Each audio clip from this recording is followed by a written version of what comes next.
Today, we're traveling to the southernmost metro station in the world. We're riding a 100-year-old tram, a 40-year-old tram, and checking out a highway? What do all these things have to do with each other? Well, together, they tell the story of trams in Buenos Aires. This city lost its tram not once, but twice, and if they're not careful, it could happen a third time.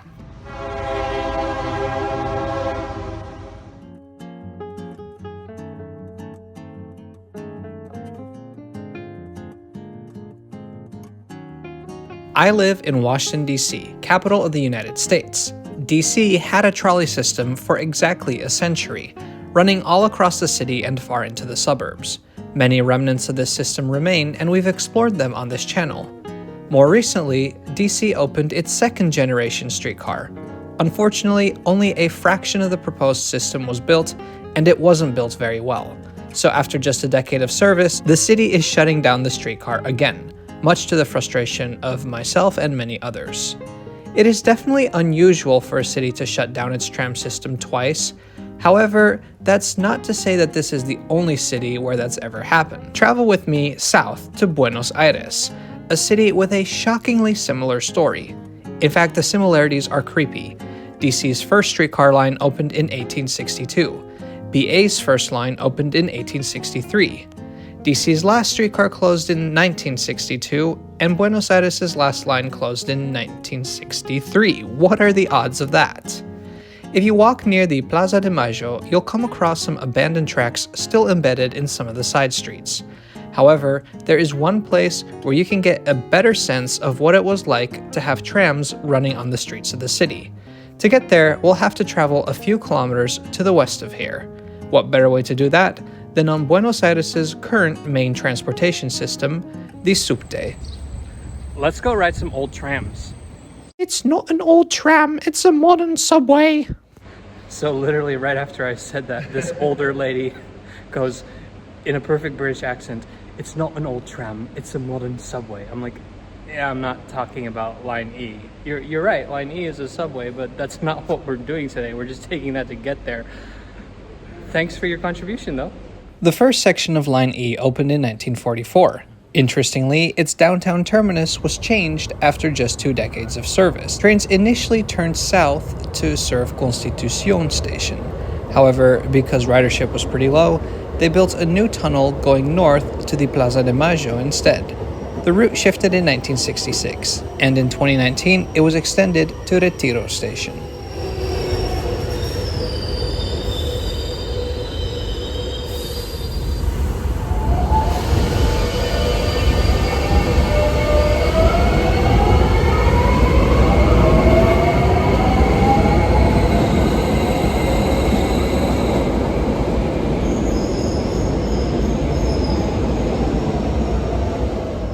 To be honest, I wasn't super impressed by the state that these 25-year-old trains were in. They were a little beat up.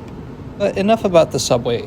We're here to talk about the trams. Although, as we'll find out soon enough, the two are more related than you might think. Well, we finished riding the modern subway, which was a little bit stinky and worn out, but now we've made it to Emilio Mitre Station. We're in the Caballito neighborhood. Now we're gonna ride the old tram. It's just a few minutes walk north until you reach the Polvorín workshop. This massive complex is a maintenance facility for lines A, C, D, and E of the subte. Up front, we see several subway cars that date back to 1913. These are the La Bourgeoise cars that ran on what is now line A when the subway first opened. Fun fact, these were in service for a whole century. They only retired in 2013. Here by the street entrance, you'll usually see more historic stock than modern stock. The Polvorín workshop is also home to the Buenos Aires historic tram. There's already a tram waiting for us across the street. On Saturdays, Sundays, and holidays, you can enjoy a free ride on a historic tram. It's free, but they still hand out these cool commemorative tickets. Before anyone is allowed to board, the crew first gives a brief history of the trams in Buenos Aires. These guys were funny. I don't even speak Spanish, but I got the jokes. Next, the merch trolley gets wheeled out. I bought a magnet and this fake Labubu wearing a conductor's uniform. The ride is free, so this is a great way to support the awesome work that these guys do. And then it's finally time to board. For the next half hour, tram number 652 will be our home. This vehicle was built in 1927, so I'm just casually boarding something that's 98 years old here. This tram was built and operated in Porto, Portugal, which is a beautiful city, by the way. The metal frames supporting the wooden seats have the letters CFP engraved in them. One of the only clues that this isn't originally a Buenos Aires vehicle. They have worked hard to make it look like it belonged here though, including advertising for local businesses. Buenos Aires had very similar cars to these, which is why the historic tramway brought it over when they did. Even if it's not original to the city, it gives you an idea of what it was like when these types of trams were running here. Historic Tramway is operated by the Friends of the Tram Association, a non-profit that has existed since 1976. The service runs on a 2-kilometer loop through the Caballito neighborhood. I'll say one thing, they don't make these like they used to. Don't get me wrong, I love new trains, but I do wish that they would incorporate beautiful design elements like these on modern trams. The first trams in Buenos Aires were horse-drawn, starting in 1863. The original lines were meant to bring people to the railway stations. Different companies began to build their own lines, and by 1897, the first electric tram entered service.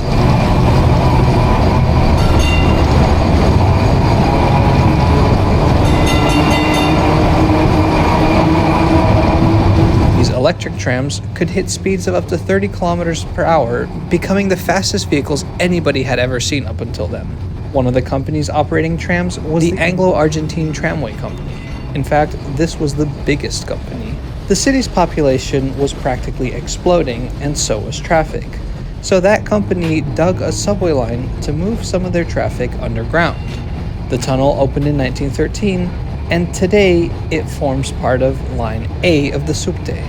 I'll go into more detail about the history of Line A when I make a dedicated video about it this summer.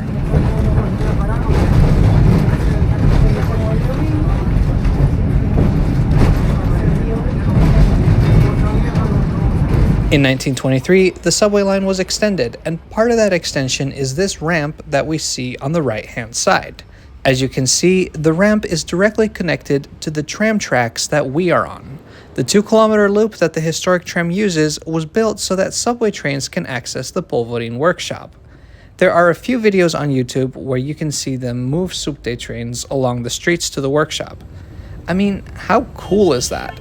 I mean, imagine if the subway in your city ran alongside historic trolleys in the middle of the street. Anyways, let's continue our history lesson. So it's the 1920s, and there were 99 tram lines, spanning 875 kilometers with over 3,000 vehicles. The trams were popular, especially during the Great Depression, when the companies offered discounts to help offset the financial struggles that people were facing. In response to the tram's success, taxi operators began to organize. They started running in fixed routes and picking up any passengers along those routes. These collective taxis slowly evolved into the city's bus system, which remains to this day and is one of the busiest, largest bus systems that I have ever seen. Still, for a while, it looked like the trams had the upper hand, especially after the government took over service in the 1940s and introduced an entirely new fleet in the 1950s. However, powerful corporate interests lobbied hard against the trams, and influenced by this, the Congress ordered the whole system to be shut down. The last line closed in 1963.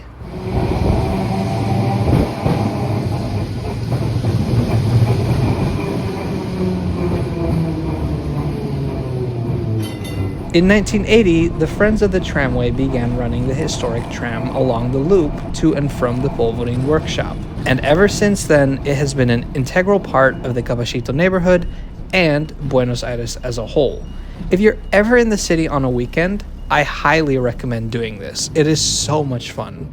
And did I mention it's free?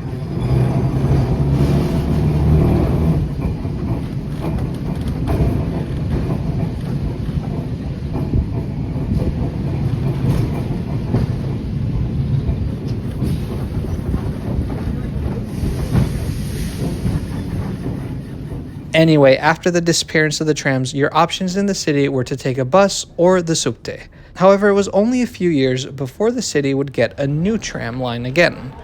That's what we're going to go see next, so let's hop back onto Line E and take it to its southern terminus.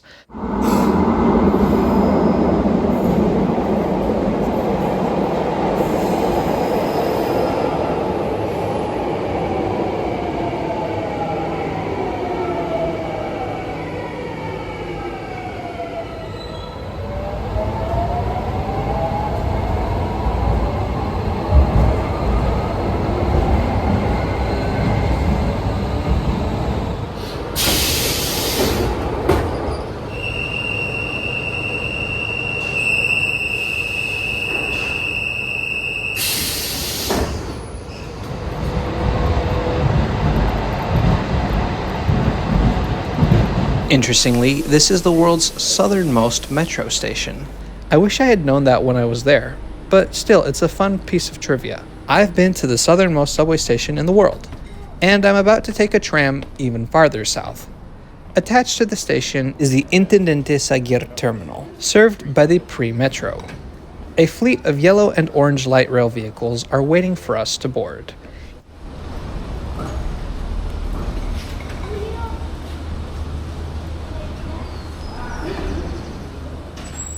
The Premetro is 7.4 kilometers long and basically acts as an extension of Line E. You'll actually notice that the destination displays say Line E2. These vehicles were built by Materfer.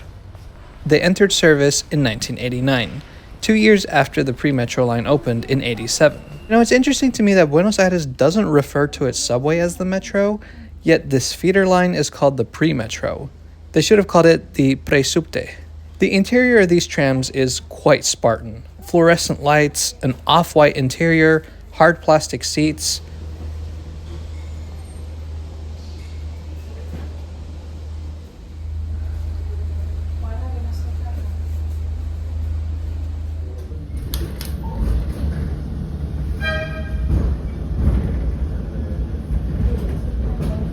The Premetro serves the Lugano 1 and 2 housing project. This is a neighborhood where a lot of people live, so it's natural that they wanted to extend the subway to serve it. However, extending an underground railway is expensive and time-consuming. Building the extension as light rail could be completed cheaper, quicker, and trams offer a more appropriate capacity compared to the full-size subway trains. You will notice, though, that the livery is the same yellow and gray that the Subte uses, to indicate that they are related. In fact, on maps, sometimes the Premetro will be indicated by a letter P, in line with the lettering system of the rest of the Subte.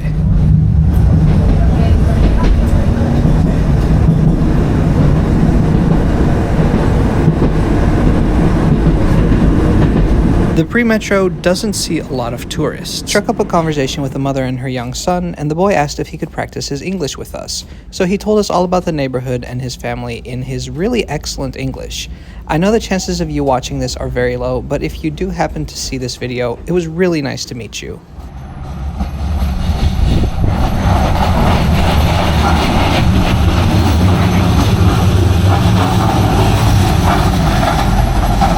Line E2 is the only Premetro line that was ever built. Initially, the plan was to have Premetro lines extend from different ends of the Subte system to the borders of the city of Buenos Aires. There was supposed to be a Line E1, for example. However, privatization of rail services in the 1990s squashed any expansion plans. Instead, Buenos Aires went all in on bus lanes, creating the Metrobus network. Like I said, the line opened 2 years before these trams were introduced. Initially, they used these green trams known as the lagarto, or lizard.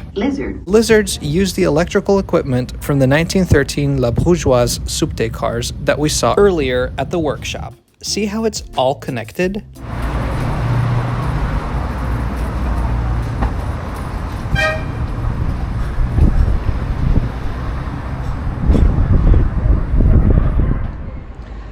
Well, that was a fun ride. There was a family and the kid wanted to practice English with us, so he was telling us like stuff out the window and where we should get off. So at Pola, where the line splits, it is a very interesting system. Sometimes it's fast, sometimes it's slow. Very modern stations, There were supposed to be way more of these. If you notice the signs say line E2, it's because this is like the extension of the E line on the Subte, and the other lines were supposed to get Premetros as well, but in the end they decided to go for BRT instead. So when it comes to the future of the Premetro, there's some good news and some potentially bad news. The good news is construction is underway to turn the two branches into a unified loop. This would allow for higher frequencies, plus drivers would no longer have to walk to the other side of the tram when switching directions.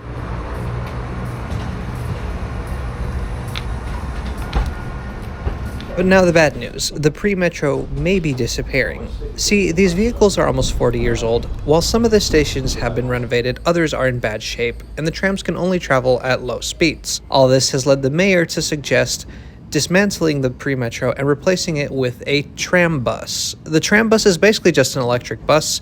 Buenos Aires already has a route in a different part of the city planned to open later this year. Because the bus kind of looks like a tram, you can get away with calling it a tram bus. I don't know. I don't think this is a great idea. Neither do the unions or the Friends of the Tramway Association. They warn that buses have a much smaller capacity than the trams and only about a third of the lifespan. Hopefully government officials listen to these arguments. But really, who would shut down a light rail line right after construction on it finishes? That would never happen, right? So behind me is Puerto Madero. It used to be a harbor area, but it was redeveloped to include skyscrapers and a big nature preserve. And what goes nicely with a redevelopment? That's right, a tram. If you walk around here, you'll notice some railroad crossings and some freight rails. Had you been here, say, 15 years ago, you would have seen another track.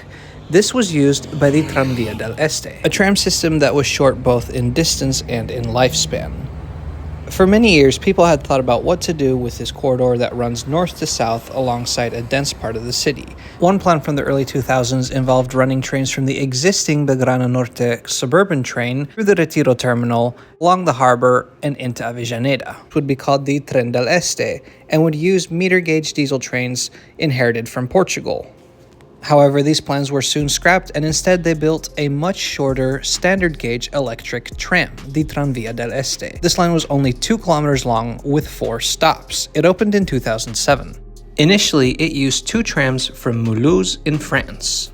But when that city wanted their trams back, instead they borrowed a singular tram from Madrid. Even on a short single-track line like this, 1 tram is just not enough, so it only ran every 40 minutes. In 2012, the tram also broke down, and that's when they decided to suspend service, just 5 years after opening. Now, initially, there were plans to double-track the line, extend it to main stations to connect with trains and the subway. None of these ever happened. But today, in 2025, it looks like this. The tracks and stations were left for a few years, but then eventually they were ripped out to build this, the Paseo del Bajo, a 4-lane urban highway. Like, at least it's sunken into the ground, but still, the fact that in 2019, a modern transit line was ripped up to build an urban freeway is very depressing. The lesson here is the same lesson as in Washington, D.C. There is such a thing as a transit line that's too short. A line needs to be long enough and connect to enough useful places that people actually want to use it. 2 kilometers is just not enough length for a line to be able to independently sustain itself. Now, the solution is to build and extend a line to make it useful. That creates a return on investment and improves the lives of citizens. Unfortunately, both cities have made the same critical mistake in not doing so. Yes, it's quite a tragic story. However, the trams that were used on the Tranvía del Este are still preserved. So initially, it was supposed to run on the Premetro, but that never happened, and now the tram is stored in a lot right outside the Polvorin workshop in Caballito that we were at in the beginning of the video. See, I told you, everything is connected. We walked to the lot. Unfortunately, we couldn't go inside, but if you zoom in really far, you can see a tiny bit of the red roof of the tram. That's all I have for today. Buenos Aires has a very rich transportation history, and trams are a big part of it. Some questionable decisions have been made and might be made again, but luckily there are also many great people who understand the importance of good transportation in their city and are advocating for it. Thank you so much for watching today. If you enjoyed this video, please subscribe to Trains Are Awesome, and we'll see you next time.